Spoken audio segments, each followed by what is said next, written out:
Yeah, just Like I'm not for the whole like people can be controlled remotely conspiracy thing, but like that was weird.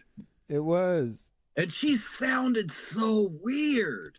That's what I mean. If the whole thing felt like a freestyle, like a snap choice or decision. Bizarre. The UFC comfortably just round people up at the behest of ICE. You see what the Eagles are doing? Talking about how we needed to make it from Jurassic Park. They have rape battles and car shows and working on our next podcast.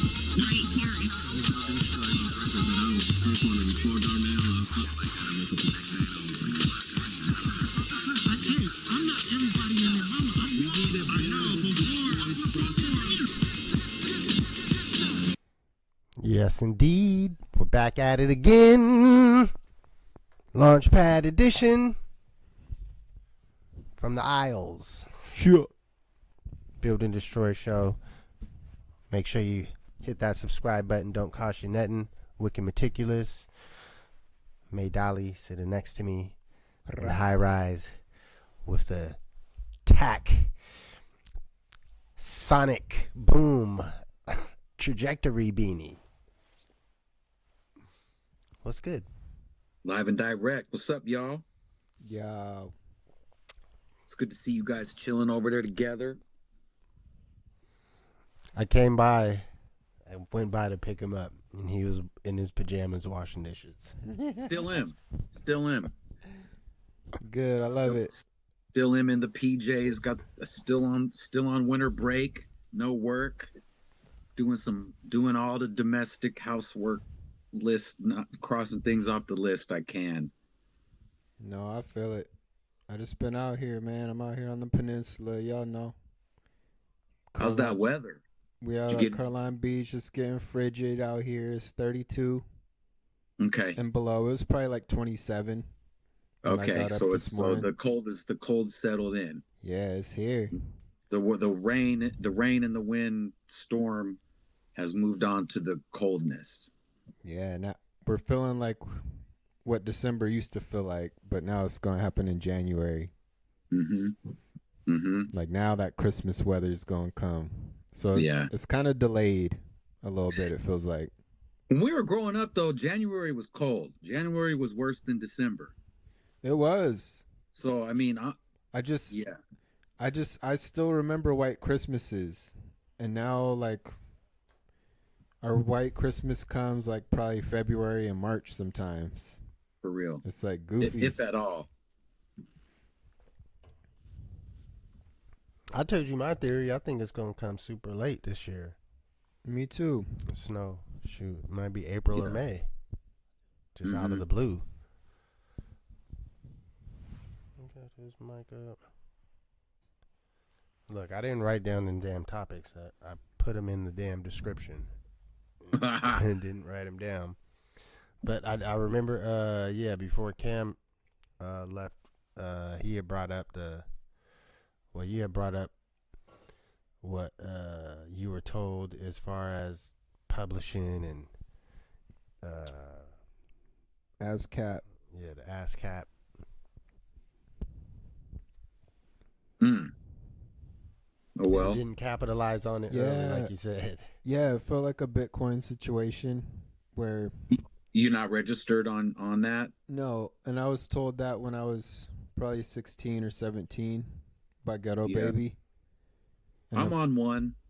Yeah, I felt like I didn't utilize that or take advantage of that knowledge and wisdom, and I think you still should because like even if you just register and don't do shit and don't go back and claim everything, I think it's good to register because then if something were to happen to you, your like next of kin could use that to collect I see. all of your back catalog and then eventually get it, which might take a super long time, but if you don't even have it set up, then you can't do it.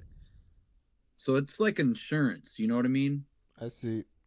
Do you think that something like that is easier nowadays with the technology versus when you got it, or would it be the same process you feel to get I Nah, it? that got shit's I easy. got it. I'm not old enough to where I didn't have to get it before. I got it online. I didn't have to Okay. sign up like through the mail in a packet or whatever. So it was this. It's this. It'll feel the same. Okay, so yeah, that's what I was getting told back then. It was you actually send like copies of it to them, and then he's like, you send it back to yourself to show that it's yours. There's a lot of other etc. stuff he was giving me when he was talking about that. Yeah, I'd probably just disregard that and just your register your name, you know, under that, and then the music that's attached to that name, you can always go back and get, even if you had to hire like an entertainment lawyer, you know, like a publishing type of attorney, or just use people in the street, like that's what Miss Jessie does from Tacoma. She just helps people recoup, just goes back, and it takes a while. You know, it's like processing a claim, like an L&I claim. Like it just takes a while. It's paperwork. No, that's But something I think, I need you to know, consider that these to, days. to the whole mail it to yourself and stuff, that I don't that's not a true way to copyright stuff. That's not truly copyrighted. It's a way to postmark something for like a legal purpose, Oh, okay. but you know, it's a bit of a an internet knowledgey thing. I see. It's not totally good enough.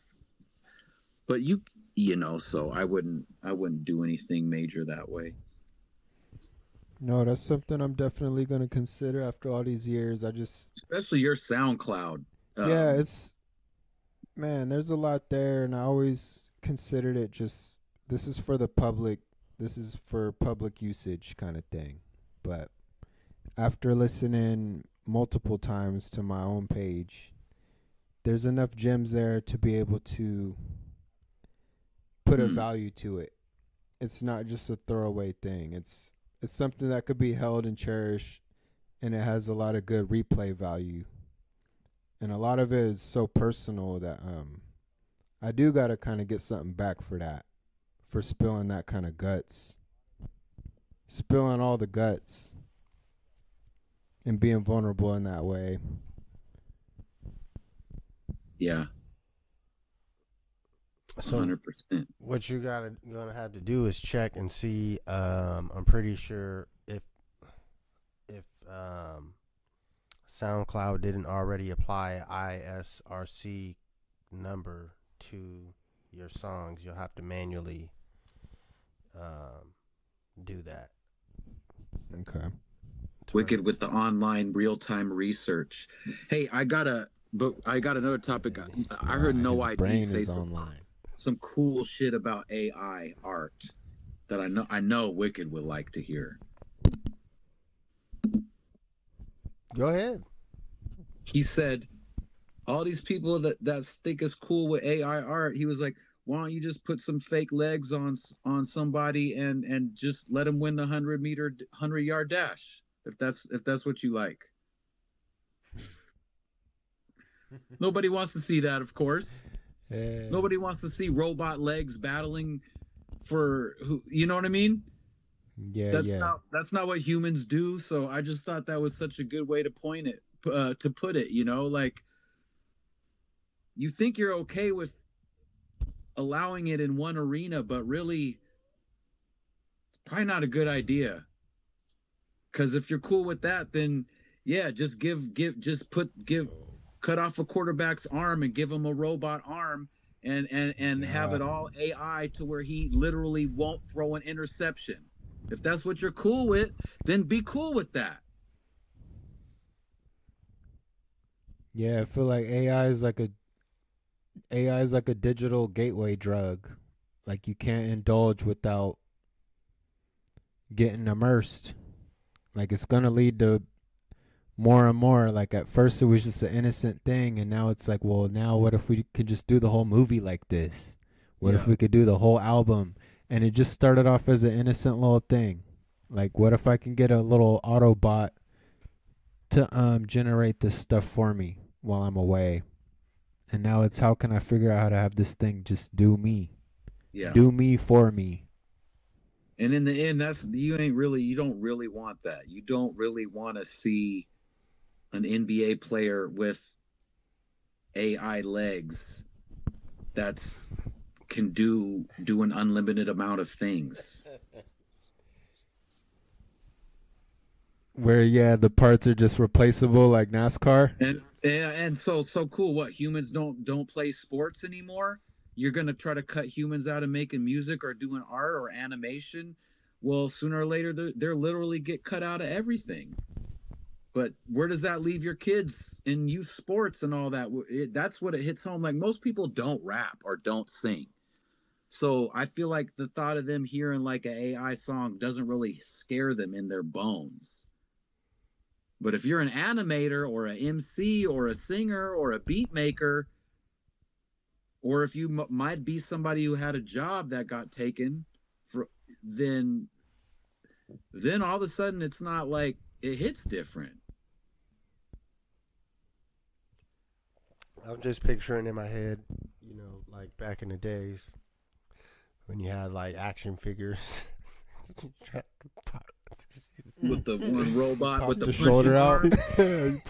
You pop the bottom half off and try to put the You top got the little half. ball joint in there. Yeah, the shoulders and the now there's some that you just pop straight in half too. I'm just imagining pop off the He-Man legs and put them just put them on a regular dude. Yeah.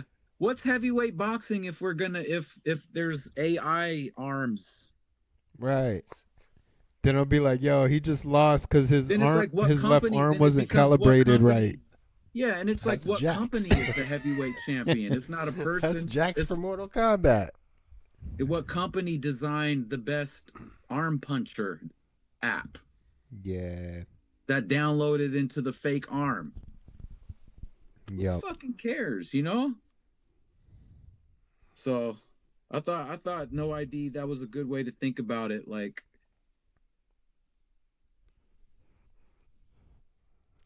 I guess. I just can't get the image of the. Like, I'm thinking about just the Yeah, it person. reminds me of handicap almost. If you're using right. AI, that's almost like playing like golf with the handicap score, or like playing bowling with the bumpers up. Like, Mhm. you're doing it, but you're not doing the authentic way. So anything that you accomplish with these guardrails up, it's not gonna hit the same marks as Yeah. the authentic way. Like, you could do whatever you do in that realm, but you're still playing bumper bowling. So For sure. All right, what else do we have? You said Snoop Dogg halftime. Well, I was just gonna say that he had a halftime show, and I didn't watch it or anything. And I can only speak about what I'm seeing on my timeline, and so this might speak more about like me than what y'all saw or the world. But he had that halftime show at Christmas for that NFL game on Netflix, and he was wearing red, all red. weird. And I saw a bunch of older white people on the internet saying like, wow, that's so weird, Snoop Dogg's wearing red. And I'm like, if you know anything about like the current day structure of like the sets out here, you know colors are secondary. And it's been like that for a long time. It is no big deal to see a Crip wearing red. It means absolutely nothing. It doesn't mean they're transforming or they're set or anything like that. Like, that's that whole misnomer of just red and blue. That's old new. That's old business kind of. And so I just thought it was funny. You saw, I mean, at least I'm seeing like older white people talk about that. probably just unaware that how unimportant that is to actual current Yeah. day current day activities. What's more interesting is how Daz has been on his heels about licensing and who really owns these songs.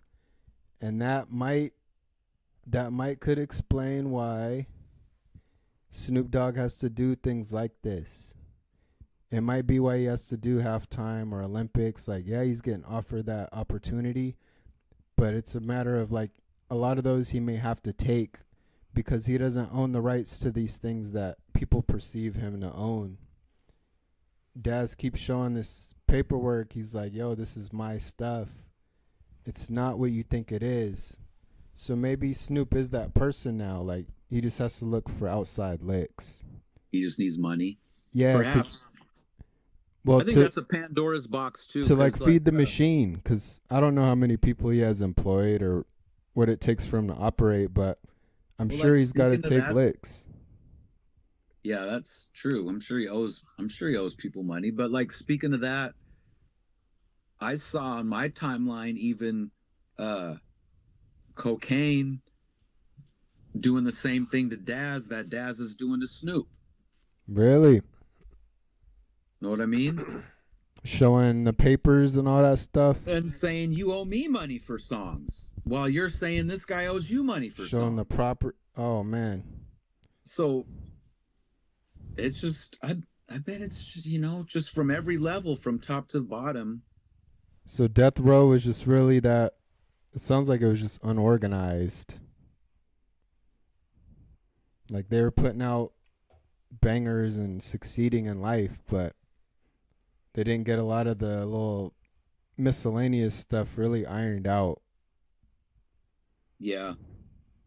I think a lot of times too. I mean, you've been in a studio where you're just like in there with somebody, and you might throw in your 2 cents about one tiny little part of a song, and they're like, "Yeah, that's a good idea. Try that." And then the person That's a that's credit. doing the song tries that, and then 30 years later, That's a credit. who where is that line where you're like, I should have got 5% of that song.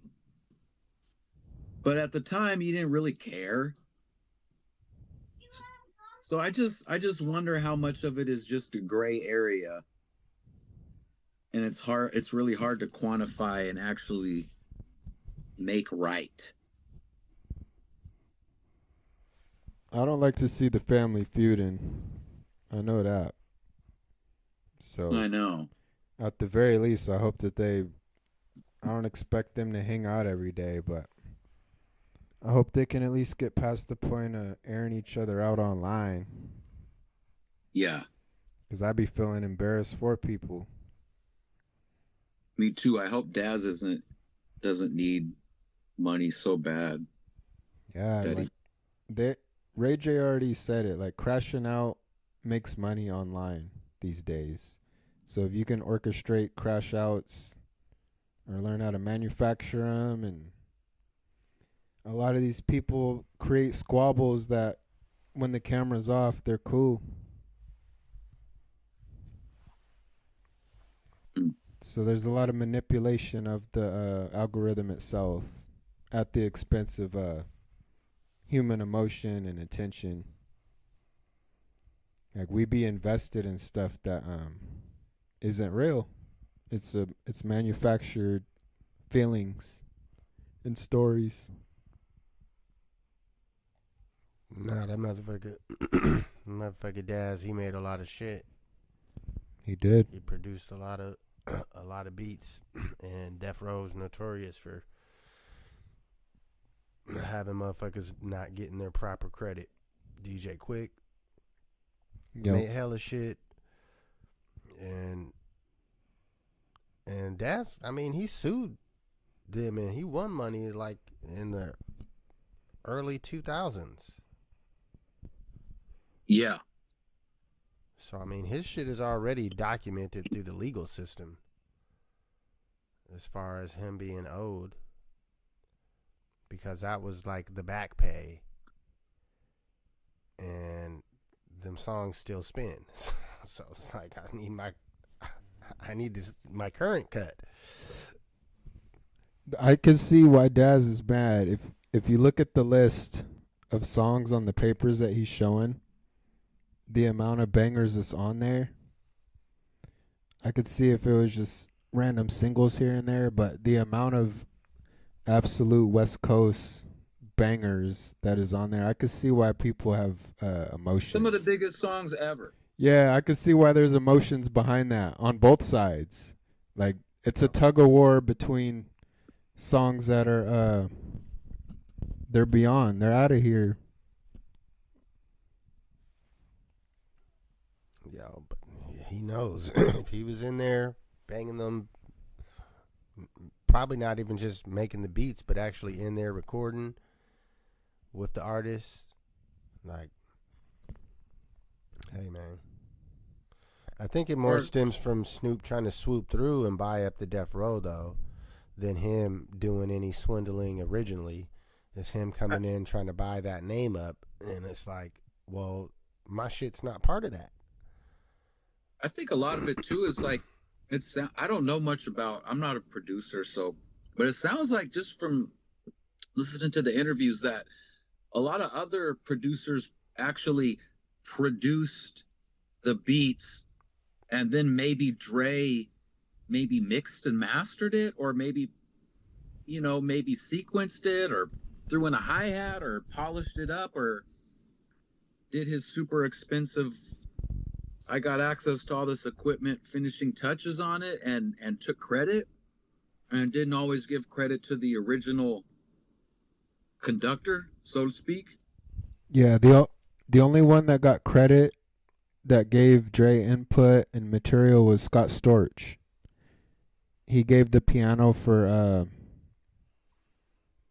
one of the most Still famous Dre. songs. Yeah, like, Right.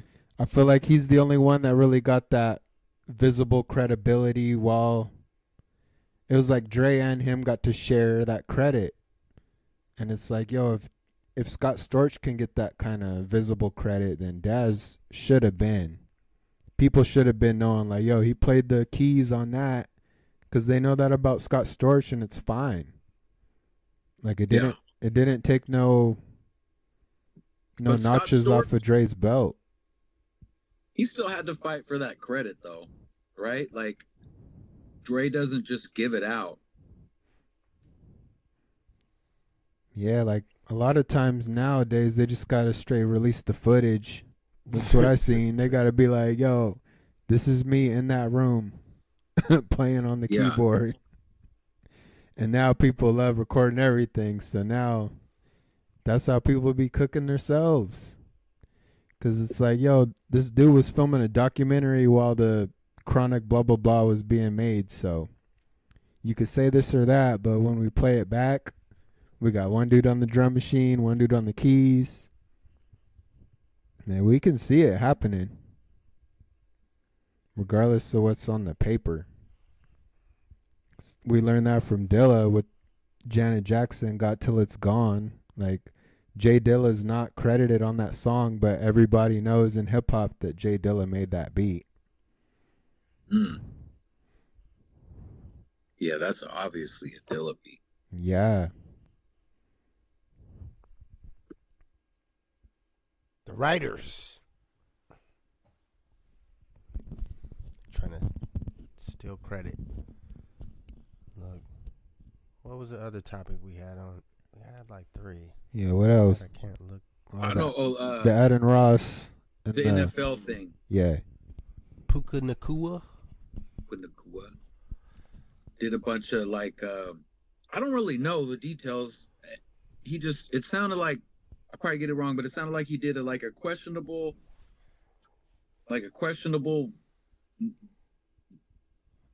podcast hosted by like some neo-Nazi apologist type cats, and then did some actions on the field, like a motion or something. I don't even know, man. That don't even make sense to me. But like, that was like a nod or a salute to that group.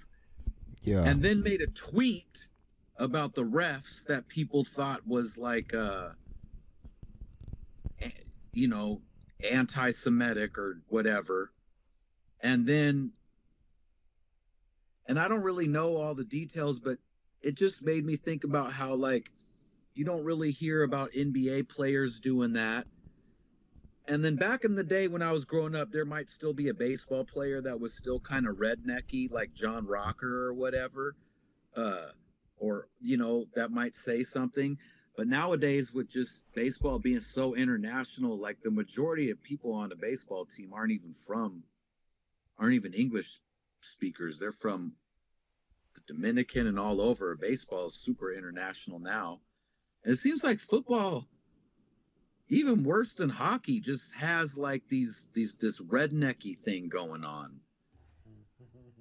And I know they were talking about that this guy Puka Nacua may have like some early CTE stuff, and I just wonder if it's all connected somehow. That like, and why I say this, because like with the mental illness and the racism, there's like some weird crossover. Like I'll hear it out in the street. I'll hear people, homeless people, screaming out racist shit in the middle of the night about the N-word, this and stuff. Ooh. You know what I mean? Does that sound weird? You guys know what I mean? It does. Yeah, I know what you mean. I don't even know if I'm saying that right, but like you'll hear them in their psychosis break down to their last compound, and that's what it is. Yeah, like that's you It's a could tell real like sickness. what do they call that? Epigenetics. Ooh. Yeah. Yeah, there's things that are just embedded in the DNA structure where that's kind of their foundation. Their And then reference point. you see people break down, and this happens, and then you see these football players brain activity breaking down, and I just wonder if that's a problem that the NFL has, if racism is the true mental illness and a result of some sort of brain degeneration. There's just a lot to think about there. Yeah, it is. That's it. It's always felt like sports is kind of like it's like the Key and Peele skit where they're the slaves and they were jealous of each other because they weren't getting sold. That's kind of what sports feels like. It's kind of what it's always felt like. There's like there's like an innocence to just putting a ball in a hoop, but once it turned into being tracked since you're a little kid and we're watching you grow up and we're checking your physique. You watch that movie Him. Like, yeah, you drop your drawers, they're checking everything, your organs, your blood, your bones. They're basically like checking your teeth, like making sure that you're going to be a good slave to perform. Checking your teeth. If you're not the right stock, you're not going to be in there. And the way that these stadiums are set up, like we know those are coliseums. We know that's modern day. It's bread and circus. Noam Chomsky was kind of talking about that whole bread and circus thing. Like all the stuff that was happening back then, we're watching a modernized version of that. So football's already been a rough sport on the body, but it's not enough for us. We want more. We want more rough and tough. That might be why the robot legs have to come into play. Because the humans want more blood, they want more breakages, and it's really barbaric, a lot of these sports, and they're all based off military too. All sports are based off military.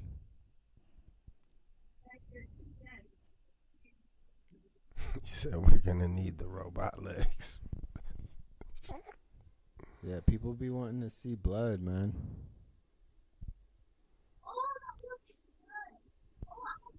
Well, how do you guys feel about doing our halftime early, since our guest could potentially show up around What 6? time is it right now? 5:52.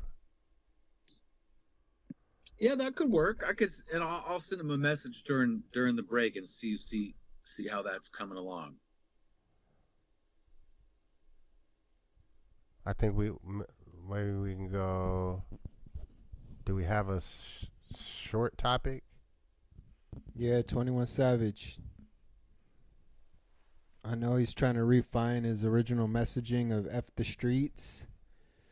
But I just wanted to say I did. I listened to the album, and everything that he's preaching for or against, the album don't reflect that. So I don't know. I feel like maybe you could have went harder with the title of your album, and you could have made songs based off of that title, but instead you murked everybody on the tracks. You killed all the ops. Like, you did all the street stuff.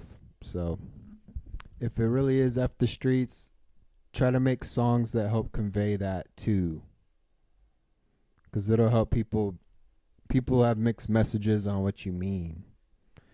So just clarify and be better with the words. Don't make songs with Drake saying it's us, we did it, it was us, blah blah blah. That don't sound like F the streets. Yeah. That alignment with Drake is probably not as advantageous as it once was for him. Yeah. And also, like, this is the first time where I noticed that, maybe a couple years ago, 21 Savage dropped an album. That's a big deal. But at least for me, on what I'm seeing, is it's not as big of a deal as these mass appeal releases. No. I'm seeing less people talk about the 21 Savage release than they're talking about the day. Still more people are talking about the De La release and the Nas release. Yeah, they were trying to clown Nas. This is the first time where, like, these younger guys like 21, like, it's not as big of a deal right now. There's better hip hop out there. You can drop an album and it's secondary. Yeah, you know what's ill? They was trying to clown Nas about his streaming numbers. They're like, yo, he got this many numbers. And then some other analytics came out, and like most of those were physicals. So like they was trying to clown him, but it backfired. Because this dude's actually selling physical stuff. Yeah, I bet physicals, his merch. And that translates more than any stream. His old catalog, yeah. So yeah, shout to Nas. And shout to the fans supporting. And streams, I really do think people care less. Everybody knows you're getting 0.03 cents for 300,000 streams, so who cares?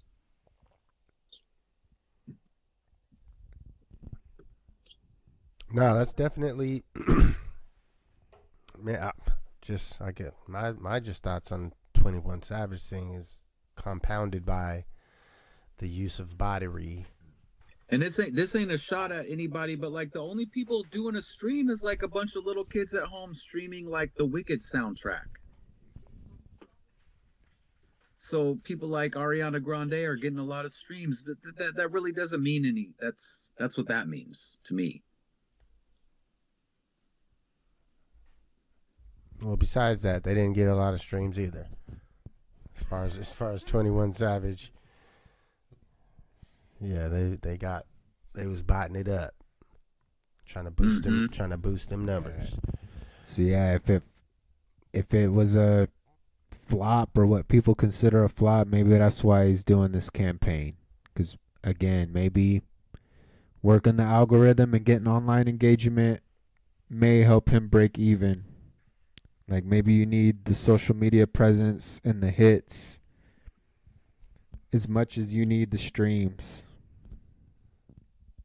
Because the campaign kind of came out of nowhere. And like you said, the music doesn't even match the campaign. Who's that? D1? I think D1, he's one of those guys that's like F the streets. If I was thinking of a rapper that carries that energy, it's like a D1 vibe. So it's like, yo, Savage, like, hook up with cats like that.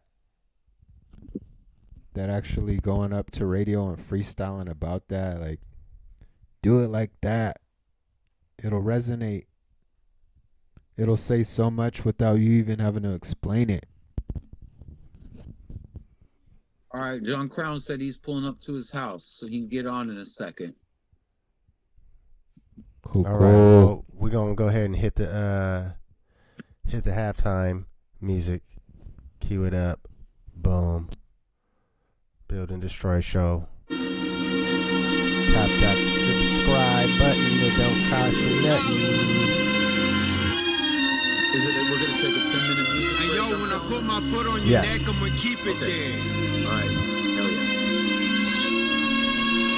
Y'all niggas piss me off, man. So from now on, I'm taking my time, and that's all it is to it. I had my last to fuck up. This shit hurts. Those they don't know.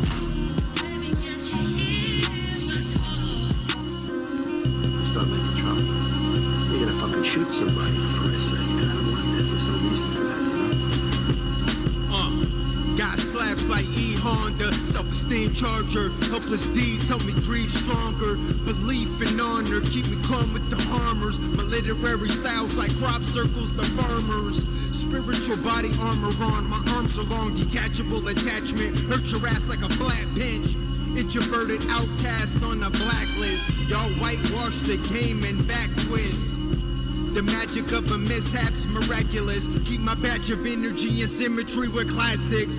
The body's organic, my pistol recycle your chin. Light you up to the point you feeling lightened again. Bright as the brim of my hat when catching sunbeams. Come between me and my dreams and I become king.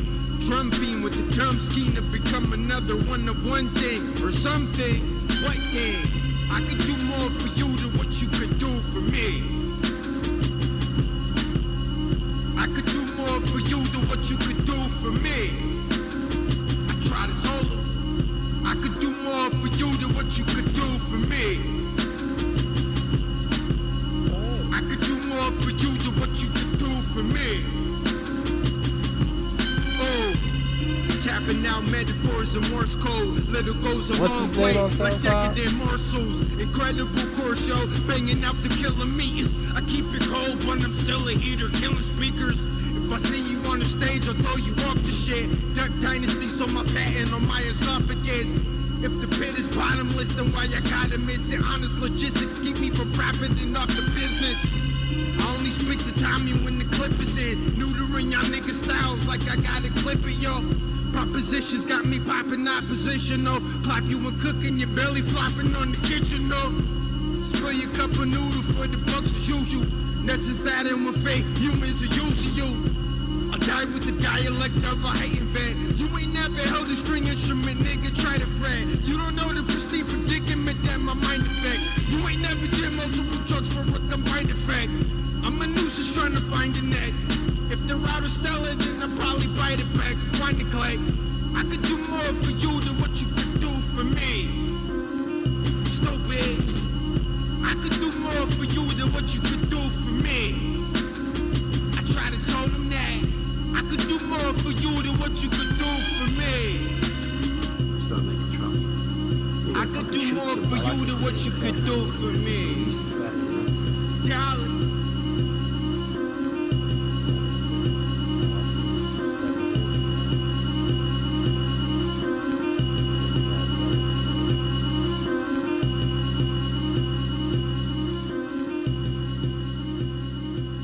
Build and Destroy show.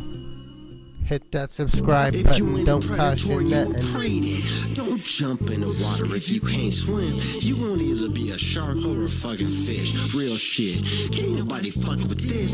If you ain't a predator, you a prey then.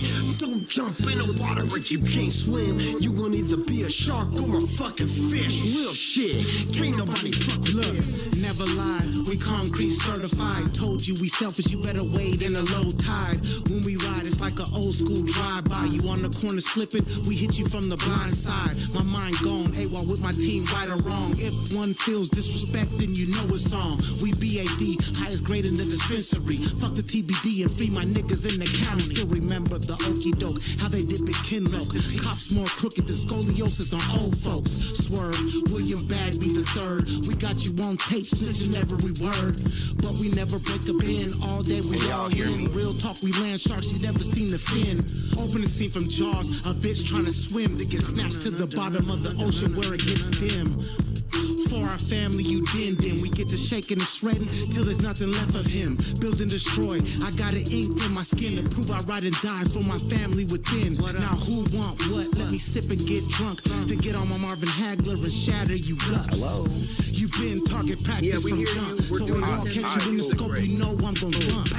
On you liars, fucking fish appetizers, hilltop kitchen still twitching from the live wires. We the true soul survivors. Turn nothing into something. We the true MacGyvers. You're good. Everything is all velvet. Mayor, you know who the homie staying on your helmet. I wrote this verse off thoroughflu and liquor. Metaphor, I'm sick and tired of you niggas. If you ain't a predator, about 3 minutes left on this song. In the water, if you can't swim, you will either be a shark or a fucking fish. Real shit. Can't nobody fuck with this. If you ain't a predator, you a prey then. Don't jump in the water if you can't swim. You will either be a shark or a fucking fish. Real shit. Can't nobody fuck with this. Fuck with this, you can't. Disobey is your resistance to the colonial flag. He got a knee like Kaepernick, and we don't stand for that bullshit. Song and dance, hamper stand, systemic plan to exterminate the black man, woman, and child. His bloody hands on the hooves of these piggies. It's 10, 20, 50 names that they stand in every city. Fuck a police and committee. We privileged and blessed just to be alive. Well, I'm on an They shot a interview kid from behind like 9 times. The only reason the trigger squeeze is the fear of a black planet. Post-traumatic slave disorder automatic. Democratics made my people crack addicts trying to keep up with the Jones in this rapid rat tracking. Wearing the mask, we bad acting. I'm ready to snap and spaz out. I'm acting. Black rage, my only release when I'm obese on the slab. Getting money's the trap. The nerves of these officials confusing with rizzles. We on our grizzly with the fair facts. We on the grizzly with the bare facts. Aqua Boogie, I never learned to swim. Yet when I hopped in the water, your boy grew some fins. Aqua Boogie, I never learned to swim. Yet when I hopped in the water, your boy grew some fins. Health, wealth, knowledge of self, creeping at night. Our movements are stealth, where our opponents' ears around our necks like necklaces of flesh. Destroy this mess till there ain't none left. After we smash these bars and free our gods, earth, and stars, then we can have Zanny bars and Zanzibar. Words traveling far, sun, moon, and quasar. My palm trees in a jar, and that's word to my mom. Since the days of Krylon, any track that I rhyme on, I shine on. Dial on, equations and math, Yakubi and skin grasp. Build bridges to the past, bad crew kicks ass. From the start I was a shark who could spot a mark. Catch a blow dart to the heart, skate out before the poison even start. Build and destroy, mind and heart. Lightness and dark, lightness and dark. This here is a building of a foundation where the pyramid is a ceiling for underground basement. Buried deep in the spirit is real powerful flamage. Aim it at the people who get paid vacations for killing niggas there not a night in jail. They get away scot-free. Damn right we mad thinking what if they shot me?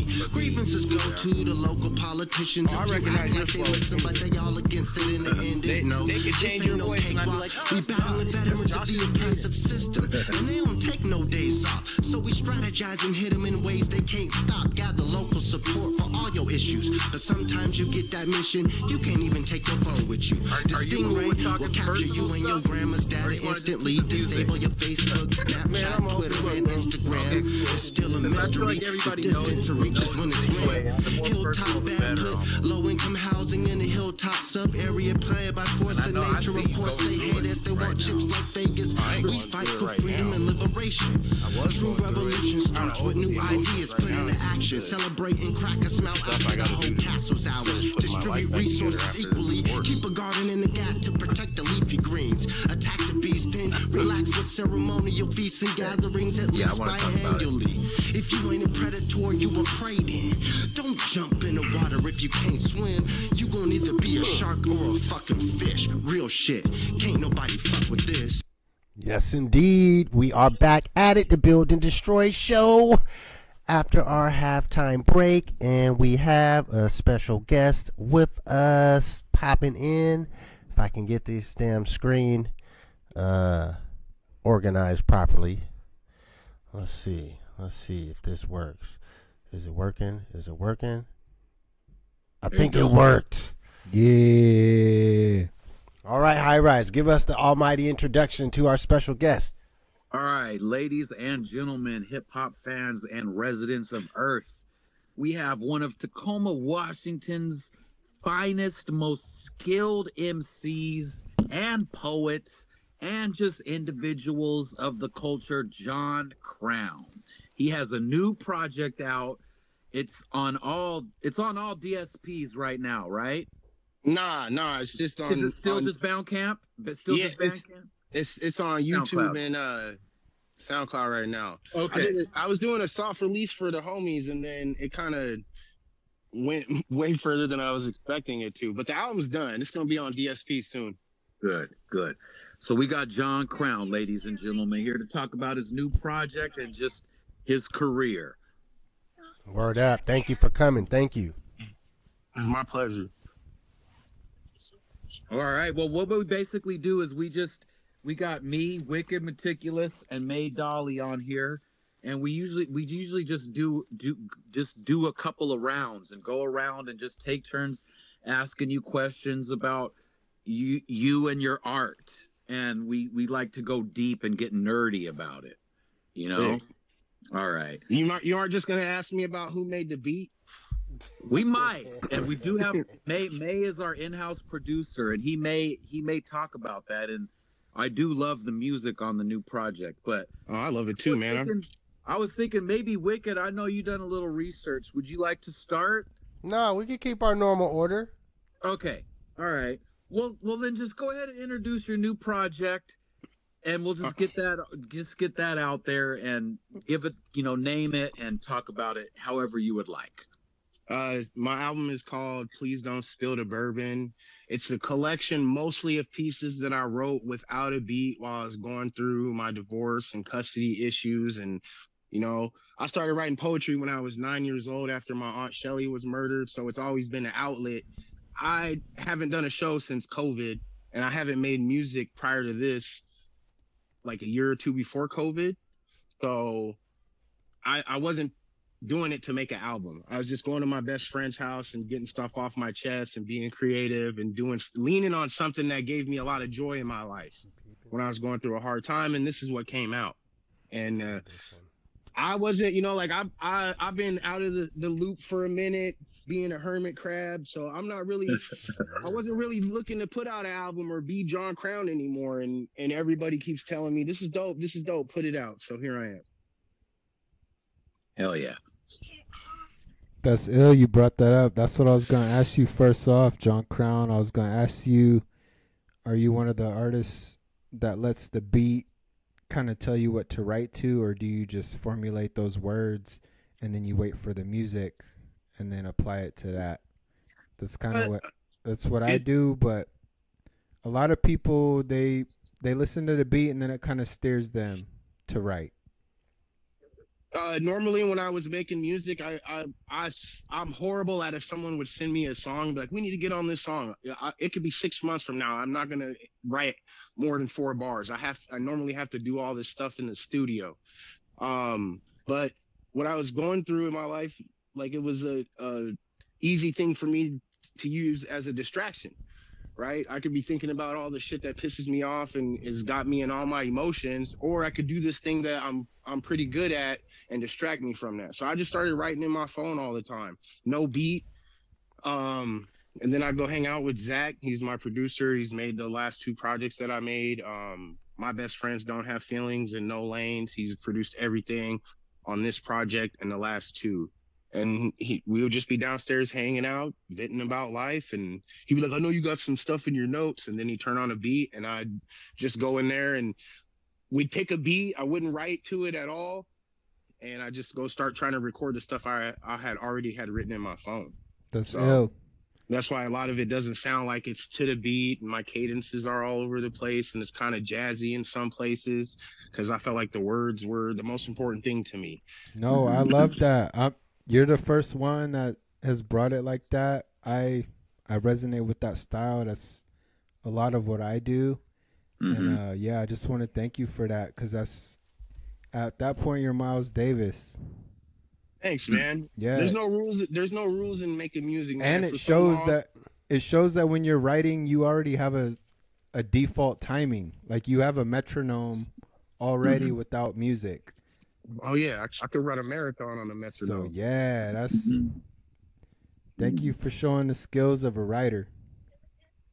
Thank you guys for listening, man. You guys all listen to my project, all three of y'all. Man, I'm sure we did. We try to stay tapped in, man. Yeah, we do. We do. We listen to our guests' work for sure. And that was May Dolly. Have y'all met? I don't think so. Maybe. Yeah, no, John Crown was there when we was recording for Omaroka. Oh, 100%. Yeah. Yeah. True that. And we was talking about skinning deer or something like that night. I think I was showing him pictures. That's the only person you would be talking to. Yeah. Yeah, he was somebody that was gonna appreciate that. Like, oh yeah, I just got a little deer out there, we skinning it, blah blah blah. And I live out here on the Colville Indian Reservation. It seemed like everybody I know talk about skinning deer. Yeah, I'm like I we moved either away. About fishing or skinning. That's skinning right. Deer. Yeah, I was on the Squaxin res, and then I moved away probably like 7-8 years ago. And now you're back. You're in Tacoma. No, I'm out here in Olympia. Oh, Olympia. Yeah. What do you like better? Did you like living out on the res better or living? Well, I'm out at Carline Beach, so I'm still I'm technically still on Indian country. It's all Indian country, right? Yeah, so I'm still good. I'm still out here by the island. And yeah, I know you met him because at this show, December 20th, 2012, at the New Frontier Lounge. Yeah, the one you posted, I saw something. I was tagged in something on Instagram, and I was like, "Oh man, I don't like seeing stuff like that." That was 13 years ago. I felt old as fuck. Well, to bring it to add on to the age feelings, I got a two-parter for you here. I'm gonna read you some words. This is from October 2nd, 2013. This is in the Strangers Up and Coming shows. It's a Thursday night for October 3rd. Experience of Old Dominion, Vitamin D, Nissim, John Crown, Dice, Perry Porter, Nima. Ooh. Those who have heard the local rapper John Crown on Fleet of Parties, This Is Hip Hop, a slamming track produced by Jake One. And also on Raw Scion's Amalgam X, one of the best tracks on Adding to the Extra, an album that was released earlier this year. Know that he has a lot of talent that's just waiting to be tapped. Crown is a rapper with the rare ability to not only express his ideas well, but also generate interesting ideas. Line after line, you hear great idea after great idea. And unlike standard rappers, the ideas come out of his mouth with almost no effort. I actually think the world would be a better place if there were a 10-4 Raj John Crown collaboration. Those who know what I'm talking about know what I'm talking about. That was Larry? No, that was actually Charles. Wow. Nah, Larry would never write nothing like that about me. I'd rather have that from Charles anyway. That's I remember awesome. when I dropped my album the first time. I think it was Larry. He called me out on Twitter about the link. Like he said, you might want to. I can't remember what he said, but I was like, damn man, you just go bark at me in front of everybody instead of sliding me the game in my inbox. Well, how does that commentary make you feel? Since you clearly, man, I never read that in my life, bro. I probably would have believed in me a little bit more if I read that. Yeah. Like that. Yeah. That sounded like I should have never been a garbage man or a dump truck driver in my life, man. Yeah, those are. Can you send me a photo of that? That's from Charles Boudede too. That's like the most prolific music writer of the freaking 21st century of Seattle. Yeah, that's insane. I never saw that, man. That's beautiful. That makes me sound love. like I know what I'm doing. Yeah, that's love. Yeah. Yeah, that's crazy. Hearing that makes it all worth it. That's what you got to hear. Well, what it does when you hear stuff like that is it like, because when I first started making music, man, I believed, like when I first heard myself, I believed what he just said. I believed every word of what he just said. I was like, man, this is dope. How's this coming out of me? This is some profound stuff. And that's how the lines coming in my head is one at a time. I try to take like a big, deep, powerful thought and shrink it down into one line. So it's an easy thought, or I take a complex thing and simplify it. So to hear him say that, it's like somebody's actually listening to my music and gets how my brain works. I wish I would have read that when that came out, man. Yeah, shouts to Wicked for being Nardwuar. Nardwuar level research. I remember that the show that Wicked was talking about at the New Frontier. The homie Derek Reed rode his bike from Chocolate City to come watch me perform, man. That was like one of the. I don't know what it is. Like I probably should have been made some money off of music. Shout out Derek Reed. I still see him. He's in the neighborhood. He moved right around the neighborhood. I still see him. Right now. No, that's the homie. That's the homie. Yeah, it's crazy to see how somebody say that kind of stuff about your music, man, because when you're in the local scene, all you ever hear is all the doubt. All you ever hear is all the hate, all the detractors. John Crown's this, John Crown, he's wearing a Carhartt vest. He don't even move like a rapper. Or he's hating on all the street niggas and dumb shit in all his music. I felt awkward as fuck doing a show with 5 street dudes, and then I get up on the mic and I'm like, hey, go get a job. Take care of your you don't have to shoot somebody because you're mad at them. Sorry, I've been smoking, so I kind of just went off on a tangent there. What was we talking about? Well, essentially, being able to receive love, because unfortunately, I think just where we're at, our region suffers from kind of a shit on you, or don't respect people's talents mentality, and it is a rare kind of occurrence when you see people that just show love, Yeah, I don't even think if I would have read that back then that I would have been able to receive it that I just did right now. Mm-hmm. So it's man, love yourself and listen to your homies that don't listen to the yes man. Listen to the homies that actually like believe in you, and there's a huge difference. Like I it might take some time to get some discernment on that, but some people will just gas you up, and some people like that, like that's crazy to me. I need that sent to me. I'll take a picture and send it to you. Yeah, I don't need the actual article, but send me that a photo of that. Post it in the live chat. I don't know if I can do all that with my setup right now. I'm on the mobile setup. Am I talking hella loud? I'm on AirPods, so I don't know. No, nah, you're good. All right, cool. Good. Do most people do radio interviews with their fucking kids running around and a dog jumping on them and shit? Nowadays, on our show, yeah. On our show. Cool, okay. It's on you, High Rise. All right, that's a good question, Wicked. Well, at this point, are you just totally comfortable with just making music and just releasing it when you want, with absolutely no pressure about what happens, and just you're just a poet and artist, and you'd post, you'd burn it on a tape and leave it on a corner if there was no internet for people who had a tape player or something at the.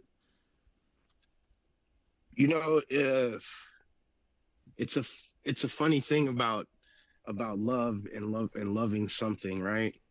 Like I used to chase all this validation and attention through music in my life, and then I went through a divorce and custody, and I lost a lot of things that I actually loved, that I actually cared about, and in fighting for those things, I couldn't care what other people had to say.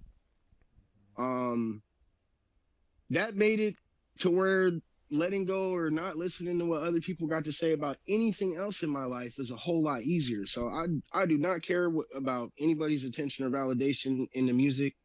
I do not care if I make money off of it. I do not care if anybody hates it. I don't care if anybody loves it. It was made for me and my friend, and it ended up being something that we felt comfortable putting out. I know that every time I go into the studio and write down lyrics, they're gonna be good enough to put out.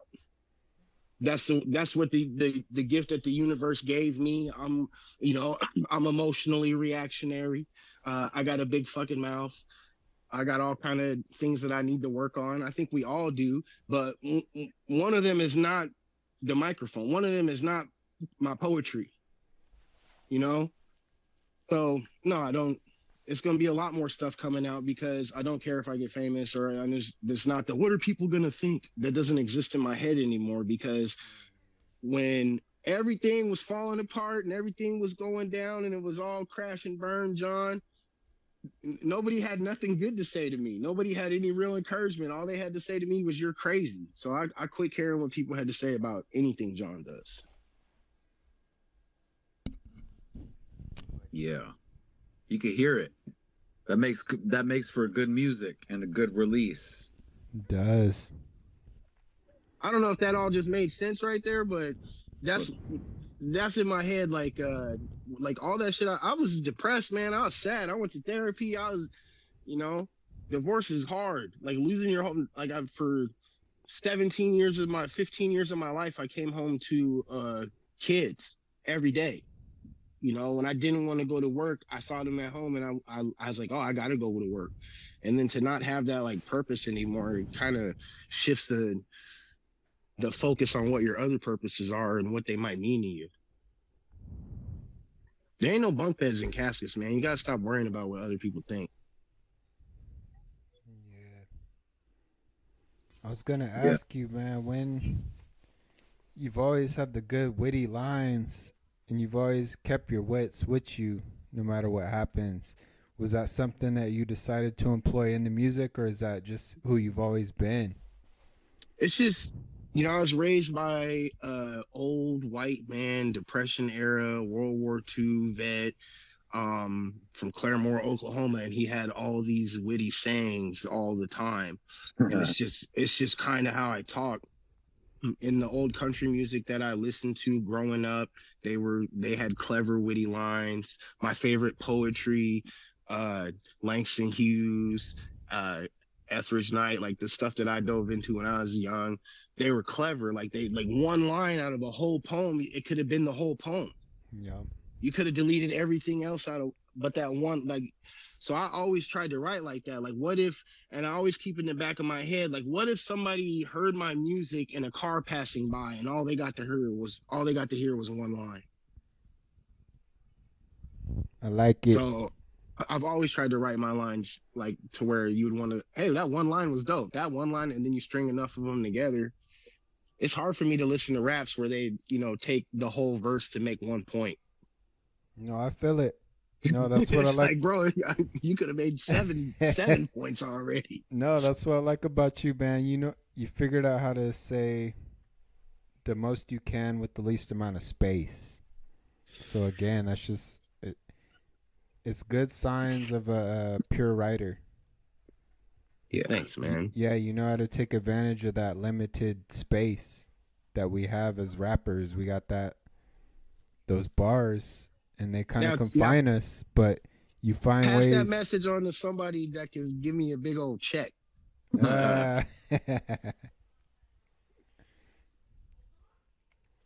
Imagine that, a rapper that's not talking about how much money they have, Right. talking about how much money I need. Well, it sounds like you got some momentum back. You said there's a lot more coming. Do we have any shows lined up to where we can come and support you in real life outside of the internet?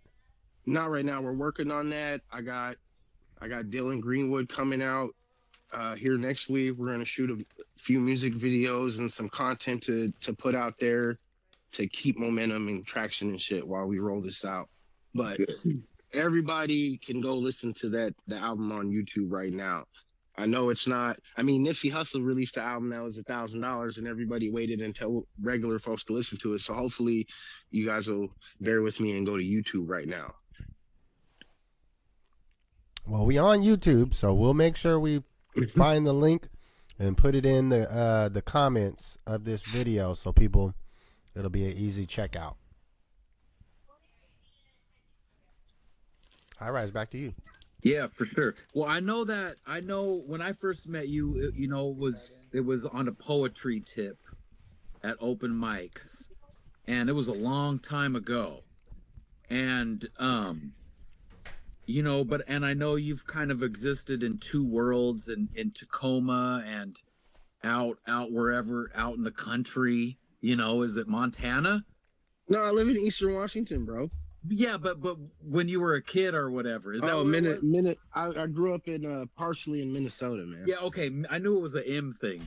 So you're way out there. Where did you first get bit by the hip hop spoken word bug, and by who, and how did that happen? I want to say, so I had always done. Since I was 9 years old, I'd written poetry. I loved English classes and poetry assignments and all. I had a couple pieces end up in the Scholastic Reader back in the day. My first taste of spoken poetry was, we had to write a poem in Miss Murphy's English class, and I wrote a poem about Miss Murphy. And I was reading it in the back of the class, and the teacher made me come up and tell it to everybody else. And when I was doing it, I was doing the stuff that she did in class. Like, she used to burp, so I burped, and I unbuttoned my shirt one button when I went up there, and I was like, "Hey, I'm pretty good at this thing." But that was my first taste of performing my poetry. My first taste of slam poetry was Def Jam poetry in the movie Slam with Saul Williams. I had his book She, and the CD. I loved that Def Jam poetry, Black Ice. It's funny. Black Ice was my favorite poet when I was 16, 17 years old. And then fast forward, I got to do poetry shows with him. I got his number in my phone. The nigga borrowed my jacket one time and I never got it back. We're brothers. You know what I'm saying? That's my friend. We sat around the fire in my backyard, and it's crazy that when I was 16, 17 years old and I had never wrote a rap, because I wasn't a rapper. I grew up baling hay and shit. Fast forward to that's one of my friends now, and he considers what I write to be good, and see, the nigga never taught me how to make money off of it though. That's what he's been doing for a living as long as I've known his name. And then, I did a little time when I was 18 years old, and I met some poets in there, and we would read each other our stuff. And so, that's one of the first things I did when I moved back to Tacoma and was done doing my little bit of time was that's when I met you. That's when I started going to coffee shops and doing poetry shows, and it just turned into rap, man. I never really wanted to be no rapper. I didn't grow up listening to rap. I grew up listening to country music and jazz and funk and R&B and everything that my parents and grandparents listened to. They wasn't listening to Tupac and Snoop Dogg. But I can't sing, so it turned into rap. Mm-hmm. No, I get it. That's a good That's a good summation of it all.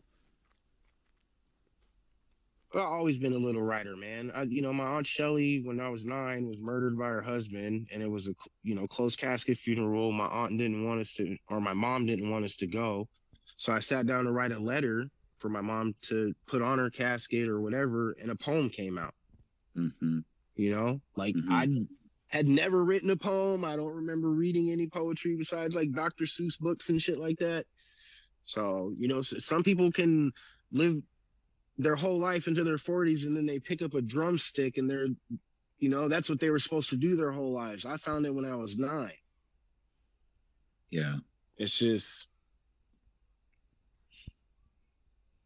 music's a dope thing, because especially hip-hop, because there's so many different ways to contribute to it. There's so many, like, you don't have to be a rapper to contribute to hip-hop. You don't have to be a DJ. You don't have to be the best lyricist or with anything. You can contribute, and I love that hip hop let me contribute and let me have like a little place to clear my head. Word. All right. Yeah, I want to ask, are you one of those artists that feels like the more you go through is the more that you can use for fertilizer to make music? Or do you try to avoid mishaps? Basically, I'm a connoisseur of self-sabotage. Yeah, like I feel like the best art be coming from when people be going through the fuckery. Yeah. So even though times be hard, are you one of them artists that like in the back of your mind, like, yo, I'm gonna be able to make a lot of stuff off of this. Like I'm gonna be able to chew on this. I'll be going through some shit and I'll be like, I'm about to write some heat when I'm done dealing with this. Some heat's about to come out. Some fire's about to come out. Yeah, okay. I'm gonna give somebody goosebumps after I'm done dealing with this shit. Yeah. Do I want to? No, man. I'm observant. I could write about other people's problems too. Lupe Fiasco wrote a whole song about not having a dad, and he got a dad. Right. I could do that too, but I just, whenever I'm going through something, I'm like, this is about to make me stronger. This is about to make me wiser. This is about to make me capable of saving somebody else someday. So yeah, it sounds like you know how to transmutate. You know how to use energies for the benefit. Sometimes, man. Yeah, you know how to convert it. I'm reactionary. Oh, okay. Like, that's what my therapist says. She's like, you got a big mouth and you're reactionary. But I'll just be chilling, and then some shit will happen that won't make sense, and I'll be like, okay, this person clearly doesn't give a fuck about me, but they say they do. So then there's that confusion there. Oh, yeah. And I go with the defend myself emotion. And what sucks about being a poet is, we take these profound, beautiful words and we can turn them into flaming hot arrows in a second. Yes, sir. Someone hurts us. So I've ruined quite a few relationships in my life because I am a poet. I feel it. Yeah. Because what I said to them, every time they think about me, it bounces around in their head, and I'm like, you hurt me first. Yeah, that's real. You should have knew you should have packed a lunch before you hurt my feelings. Mm-hmm. I play with words for fun, and you're gonna piss me off. But that's something I got to work on. Yeah, no, that's true. Things can't be unsaid. Now, some things are better left unsaid, man. That's what I'm learning as I'm getting older, because people are not going to change on your accord. They're going to change when they want to. And if they wanted you to understand, they would have explained. So asking for an explanation or closure or why, it's a waste of your time, man. You just got to. Did Josh just bounce? He probably just lost connection. We'll pop back on. Hey, man, you guys asked some good questions. Well, I guess I have another something to read to you. All right. Is this a bad one? More street raps. This nigga sucks. It's Larry. So clearly you have interacted with him before at So my question, before I even read this, my question is, what was the situation? Why don't Larry like you? So I'm gonna read. Before you even read that, I'm gonna tell you, I have no idea why I think I've passed Larry one time in my life. I must have said something about a rapper that he's cool with, or I don't know. I don't know this guy. I don't know Larry. I respect him. I know he's a thing in the community, but from My bad. my first interaction with him, it was on Twitter. He was talking down to me. So let me hear what Larry had to say. So, so yeah, I don't think it's bad, but it's I'll read it. Heartfelt Tacoma mainstay John Crown and troubadour Jasper T headline Barboza on Saturday, March 29th, blending their hip-hop and folk styles. My first reaction being yikes, but followed with a strong and sincere do you. I enjoyed that set that I talked about from December 2012, that was with Jasper. I remember. I performed on that set. One thing I think is shout out to Larry for whatever being himself and saying how he feels, but I feel like Charles Mudede talked about the art of music, and Larry sometimes did that at his best. But every once in a while, he tried to be a tastemaker. I don't think Larry even seen us perform. He just knew saw what Jasper did by himself, and then saw what I did by myself, and came to a conclusion. I feel like if Larry was at one of them shows at Barbosa, at the Crocodile, at the Nectar Lounge, and wherever we performed all over here, we performed at festivals in Portland and shit. It was lit. That's my point. That's my point. Folk style was a horrible descriptive word of that music that we performed on stage. Jasper would go with his acoustic guitar and play in a coffee shop, and that was his folk stuff. But we had a drummer, we had a violinist, we had a keyboardist, we had a bass guitarist, we had dope people on the guitar, and Jasper on his guitar and singing, and I was gassing, and Zach was an incredible drummer, man. It felt more like Pacific Northwest roots than folk anything. Word. Yeah, he definitely never seen you. Oh, but what's up, Larry? I appreciate you writing about your boy, and we can reminisce over a decade later, man. High rises back to you. Yeah. Well, what are maybe some of your top memories, highlights, just fond things that you look back on that you with hip hop and poetry that just make you feel like it's worth it and make you feel fulfilled, like, yeah, that happened. This happened, that happened, that makes it. A bunch of times my name was on the marquee. Like at Jazz Bones, Hell's Kitchen, Nectar, like those are dope things to think about. Like when your motherfucking uncle's a carpenter and he's like, yeah, I fucking built the porch on that house over there when you're driving through town. I get to say when I'm driving through Seattle, my name was up there one time. That's a good way. That's a good way to think. I like that. I didn't become famous, and there's no expiration date on it. That dream might still come true, and maybe it didn't because that's what I wanted, and now I just care about getting my thoughts out and being a good poet, and then it'll be given to me. Who knows what the timeline is supposed to be, if it's ever supposed to even be. But the freestyle sessions,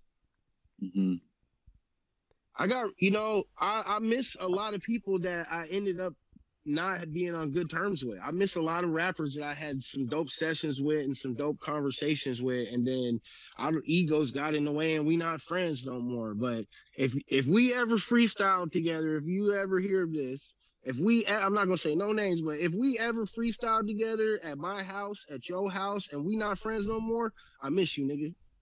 I miss you. Word, word to that. Like I can't think about those memories without those people. And it you know, once again, my mouth probably got me in trouble, or I called somebody out on some shit or whatever. But that um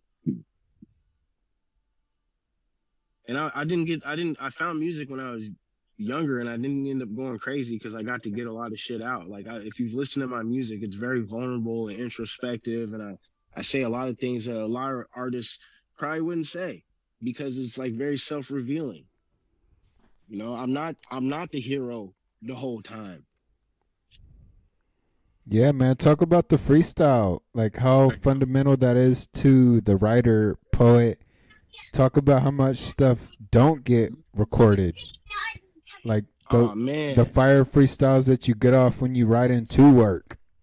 When you're writing the work, when you're writing to the Yeah, studio like session, you're like, when you're yo, this writing just for the home after you're universe. recorded, like it's something unique about tapping into that flow state. Fighters have it, basketball players have it, football players have it. You just tap into this thing where you're not thinking anymore. You're not, what is this next line gonna be? You're just blacking out. Like if you think while you're freestyling, you know, it takes a lot of practice to become a good freestyler. But once you get to the flow, man, I've had so many, like, I wish I recorded more of my freestyles than I For did my real. songs. Like The I brain never been in the recorder. I never been in the pocket more. I've been in the pocket more freestyling than I ever have been in the booth. Yeah. Like in the pocket. Like not missing the beat, the cadence is perfect, the tempo switches, all that. Like something about freestyle, and that's why, like the rappers that we say are the best, it's because they can go in there and freestyle that shit. Lil That's Wayne, we say fact. that nigga's the best because he goes in there with no pen and pad. Uh, that's another thing that's different about this project compared to a lot of my other projects is my other projects I didn't write. I would go in there and I like maybe before I got to the studio, I had like 2 or 3 lines as to anchor my verse, but then I would go in there and freestyle. I would go in there and I'd listen to what I like my 6 bars and I'd stand outside the studio and smoke and be like, oh, okay, I got 2 more lines and I wouldn't write.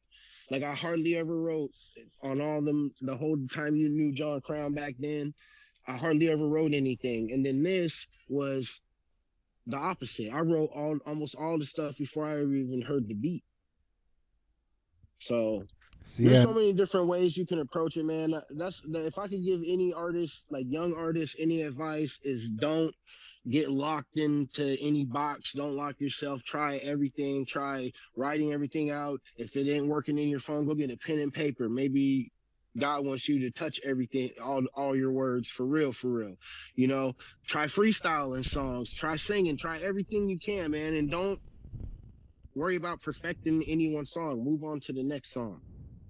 Like allow as much creativity to come through you as possible.